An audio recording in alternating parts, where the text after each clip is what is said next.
Hey guys, Mick here. So one of the questions we get a fair bit is what bike should I buy for my kids to get started in mountain biking? So what we've done is we've come out to our friends out at Pushies and picked out a few bikes, and we're going to have a bit of a talk through some of the pros and cons of why you'd buy different levels of bikes for your kids. Environment filming here is not actually ideal because the shop was really busy and it's in a fairly urban area, so we've sort of gone out to the back of the shop a bit so that we can get a bit of a quiet spot, or as quiet as we can get in an industrial area, so that we can shoot the video. So one of the reasons we partner with Pushies and we sort of decided to come out here today is because they've got a massive online presence, so you can get their stuff anywhere, but they've also got a really big shop. And one of the advantages is they've got a great range, so you can come in, there's a few different brands, it's not limited to just one brand, and they've got a range of prices and a range of different bikes and lots of accessories, helmets and pads and all those other sorts of things that you might want to buy as well. So yeah, they've got a great range, it's a good place to go shopping, so we thought we'd start off out here. So what we've done today is we've picked a range of bikes. So we're starting from an absolute basic little kid's Giant here, which is one of your really entry-level start bikes. It's about just under $400, and the other end of the extreme is we've got a little Rocky Mountain Reaper, which is around the $3,000.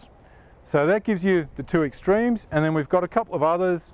We've got another Giant that's slightly better, and we've got the little BYK.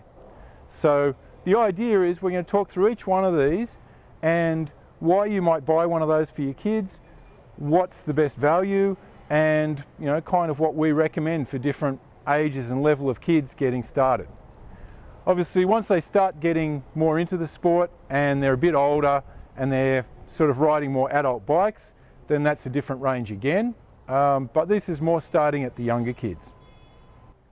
So in a kid's bike, the things that you need is brakes and gears as your key parts. So the kids aren't going to be able to go very far if they don't have gears. So BMXs and single speed is not really much use. This one's a derailleur sort of gears, and it's a 7-speed. Some of the little kids' bikes you might have a 3-speed hub gear. The hub gears are a little bit less maintenance, but once again, they're only 3 gears rather than the 7. Brakes wise, we're very anti-back pedal brakes. There's a couple of reasons for this. One is when the kids are trying to pedal, if they're trying to get their feet level to roll over things, they have to go full circles to get their feet where they want them. You can't sort of back pedal a little bit. So if one foot's a little bit low, they have to go all the way around a full rotation to get it higher. So that makes it harder for them to get their body position. The other thing is back pedal brakes tend to be very on or off. It's quite hard to modulate them. So what we find is that the kids are either rolling fast or they're skidding with their wheel locked, and there's not really much in between.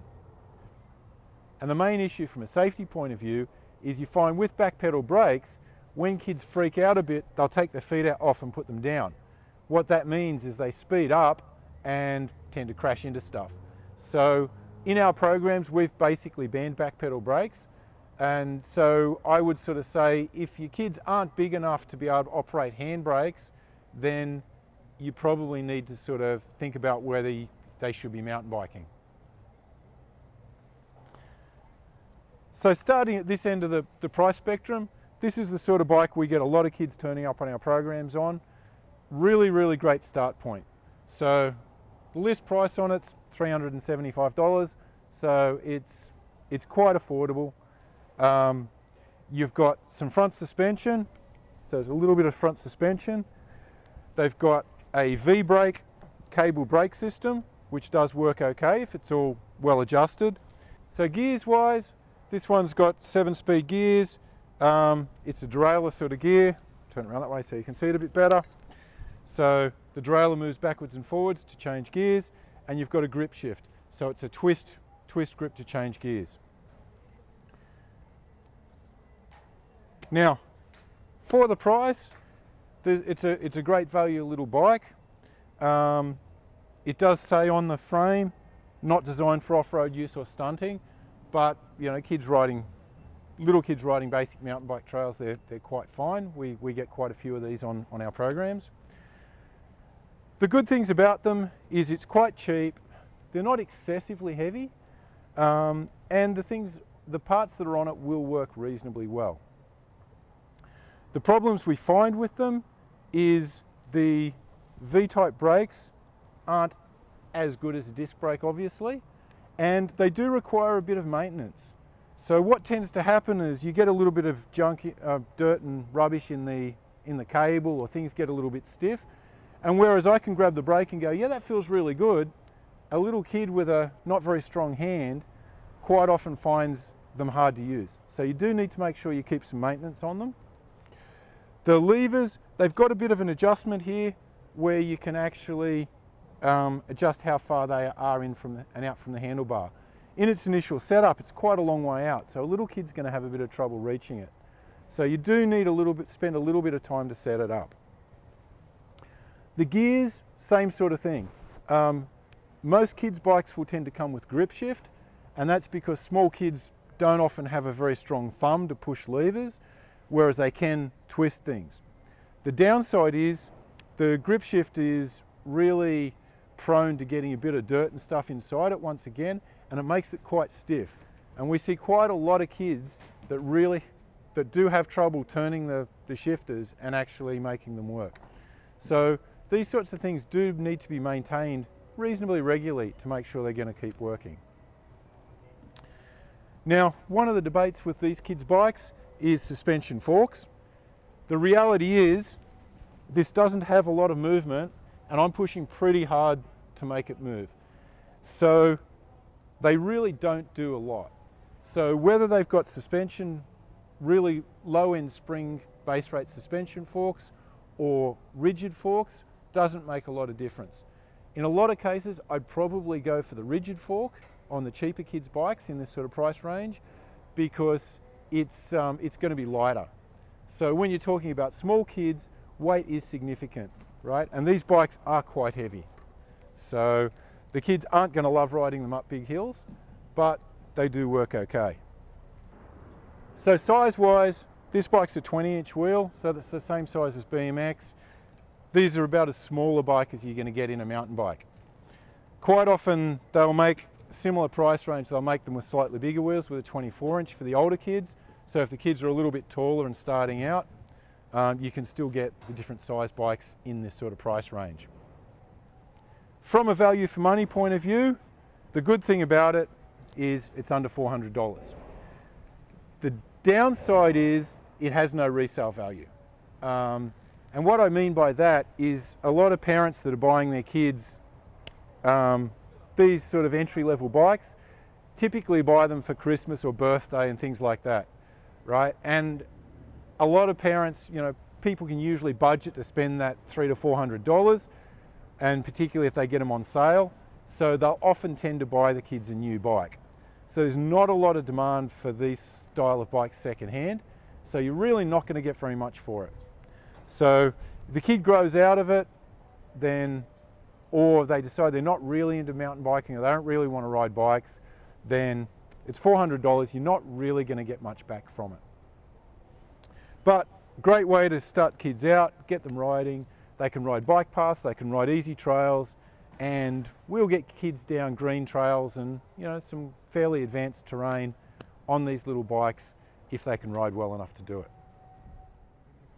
Okay, so the next bike we're going to look at is this BYK brand. So I actually quite like these. These are, once again, a really good kids entry-level bikes. The thing to be careful of with BYK is a couple of the models down tend to have a hub gear, but they've got back pedal brakes. So they're obviously not going to be suitable. This one, I've got a 24-inch just because it happened to be there, but I think they make a fairly similar sort of quality of bike in 20-inch and 24. Now, the thing I like about this, you're going up into your price range. So you're up in the just over $700. So it's going to cost you an extra $400. What you get for your money is hydraulic disc brakes. So this is a big improvement. So the brakes are so much easier to use and there's so much less maintenance. The kids will get more powerful stopping, and you'll see if you check out our video on how to teach kids to ride, braking and brake control and stopping is one of the most important things. So having a nice brake that's quite powerful is a really, really good idea. So I do like the disc brakes. Once again, possibly want to adjust them a little bit so that the levers are in a bit close so that the kids can reach them properly. But for me, that's a big winner and it's a bonus that's worth having. The forks on these are just a little bit of an upgrade in the fork, and they actually work. So you've got suspension that does go up and down a little bit. It's a bit smoother and it's more likely to actually be activated by the kid's weight. So second advantage, some forks that will actually work better. Gears wise on it, once again, this is upgraded to that next level, and so you've got 9-speed gears, similar sort of thing. You've gone to a thumb and finger shifter. I find that the kids can still use these. I don't entirely agree with the grip shift philosophy on little kids' bikes. Certainly once they get a little bit older and a little bit bigger, the thumb finger shifters are going to cause you less trouble. They're less likely to clog up, and I actually do prefer them. This one also, you're up to a 9-speed cassette on it. So the kids have got a little bit more gears, which once again is great for kids because it gives them that little bit more ability to climb a hill. Also, interestingly, this one's fitted with a chain guide, which is a good idea. Helps stop chains from coming off when they're going over jumps and bumps and things. So yeah, for $400, so you are looking at a probably about a $350 price difference.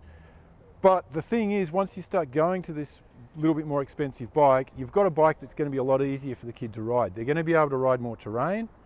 So if as a family you're into biking and you're pretty comfortable that the kid's going to want to do it for a while, they will be able to do more on this slightly more expensive bike. The other benefit I think you've got with it is that if the kid's not into it and they don't ride it, or if you maintain it really well, you've probably got a bit of resale on it. So whereas the base level sort of $300 to $400 bike, you're probably going to get $50 if you try and sell it. Once you get into like a $700 bike, you're probably going to get $200 or $300 if it's in good condition. So the reality is the cost of ownership over the length of time that the kid's going to use it is probably pretty similar.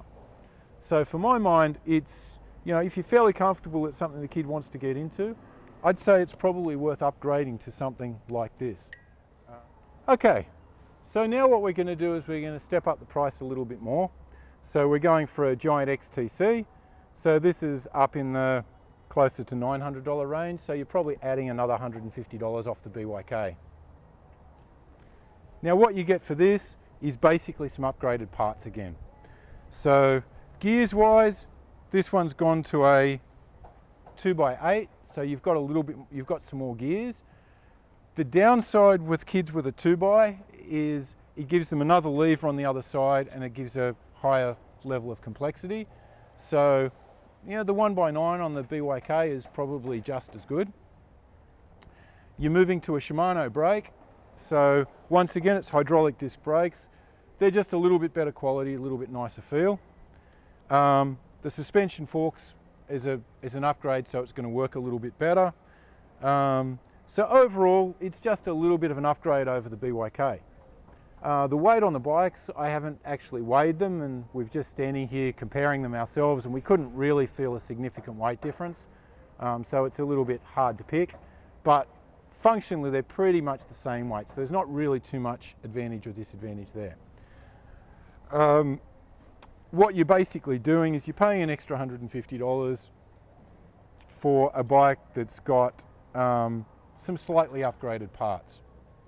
Now, I don't know that that's potentially worth it. I think either of these bikes is probably good value.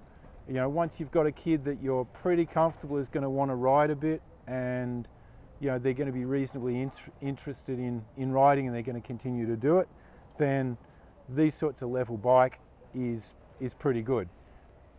We find that on these bikes, either this XTC or the little BYK, they're perfectly adequate for the kids to be riding green and probably into blue trails.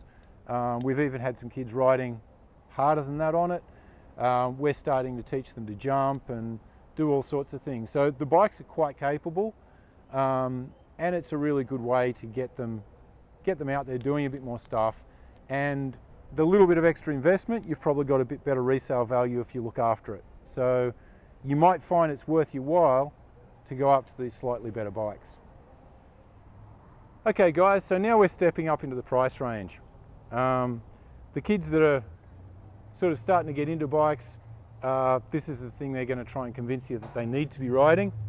So this one's a little Rocky Mountain Reaper. A number of the other brands make similar sorts of bikes. So this you're up into the, depending on the brand and the model and stuff like that, you're probably up into the $2,500 to $3,000 range. Now the reality is, unless the kids are really serious about their riding and probably hitting some fairly hard terrain, you don't want to be going to this sort of price point. Because once again, your resale value once again is a lot better, but you typically get about half what you spent on a bike. So you're making quite a big investment. The disadvantage of it is because it's dual suspension, you've got shock, you've got linkages, you've got all the other bits. So even though it's higher quality parts, it's still heavier. And the kids are not going to like riding uphill as much. We get a number of these with, we've had a few with kids turn up, and the suspension is way too hard, and it's adjustable, but they've got it set up so hard, so it's a fully rigid bike. So it functionally doesn't really ride any better than either of the cheaper ones. You've got better group set, better brakes, better forks, better shock, better wheels, everything's a lot better, a lot more tunable, and you're starting to get into a real mountain bike, but you've got the weight difference, and most of the kids, unless they're riding blue and into black sort of trails and starting to hit bigger jumps, and you know, then in that case they probably don't need this sort of bike. We've got a couple of kids through our program that are sort of 10, riding these bikes, and you know, they're hitting 5-6 meter gap jumps, and they clearly need a bike of this quality and this capability, but that's kind of, you know, the top few percent. So most kids getting started, you don't need to be spending this sort of money. And in fact, unless they're doing a lot of big jumps, there's other bikes in between these two, which I didn't have anything convenient at hand that I could see, that's in that like $1,500 range, where you get the good components, but you're still front suspension and you don't have the dual suspension. Okay, you're going to save substantially on weight, and unless the kids are really riding hard terrain and hitting bigger jumps and things like that, they're probably going to enjoy the hardtail even more, because it's going to be lighter, it's easier for them to throw around, and it's going to be way easier for them to ride up a hill on. But obviously, if your kids are at that level where they need something like this, awesome bikes, and we've seen kids do some pretty amazing things on them. So really, really capable, and for the kids that are pushing it, then yeah, great way to go. Hey guys, thanks for watching. Hopefully this has been useful. We've got those 3 different price ranges here to give you a bit of an idea. Most of the little kids getting started, if you're after a cheap way to get them onto a bike, then the more entry ones are definitely a good thing. If you're pretty confident that you're going to want to be doing some riding and the family's going to want to ride, and you're comfortable they're going to want to get into the sport a bit more, I would definitely go up into that sort of $700 range and pick something up with the disc brakes and the suspension that's going to work a bit better. It's definitely worth the investment. From there up, you start getting into the higher end bikes, which probably not really so needed to get started with. You know, as the kids develop and they get more into it, that's when you're likely to want to start going to those higher end bikes. So thanks for checking out the video. hopefully this has been useful, and yeah, we'll see you out on the trails.